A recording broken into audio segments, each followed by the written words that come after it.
ইতিহাসের বৃহত্তম রাষ্ট্রীয় বাজেট পাশ করল ইসরায়েলের পার্লামেন্ট নেসেট। সোমবার পাশ হওয়া রাষ্ট্রীয় বাজেটে বিশাল বরাদ্দ রাখা হয়েছে ইরান এবং লেবাননের বিরুদ্ধে চলমান যুদ্ধ চালিয়ে যাওয়ার জন্য।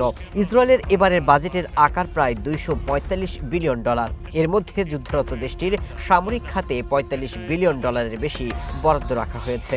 সামরিক বাজেটে বরাদ্দ বেড়েছে $10 বিলিয়ন বেশি।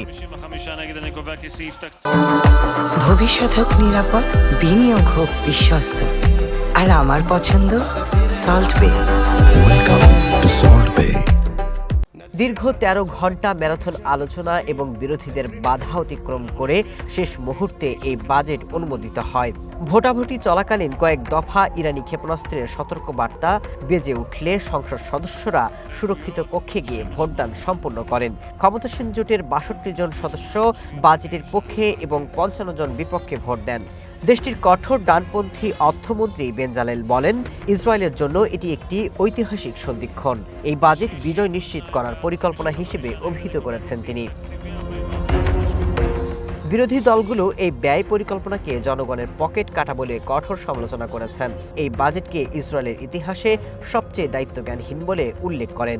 বিরোধী দলীয় নেতা ইয়ার লাপিদ এই পদক্ষেপকে রাষ্ট্রীয় চুরির মহোৎসব আখ্যা দিয়ে বলেছেন, ক্ষমতায় টিকে থাকতেই এই বাজেট পাশ হয়েছে। এছাড়া পশ্চিম তীরের ইহুদি বসতিগুলোর জন্য 400 মিলিয়ন শেকল বরাদ্দ রাখায় সমালোচনার মুখে পড়েছে নেতানিয়াহু সরকার।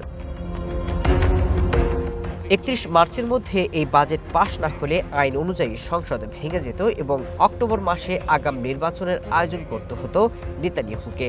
বাজেট পাশ হওয়ায় আপাতত নেতানিয়াহুর নেতৃত্বাধীন জোট সরকার পতনের হাত থেকে রক্ষা পেল।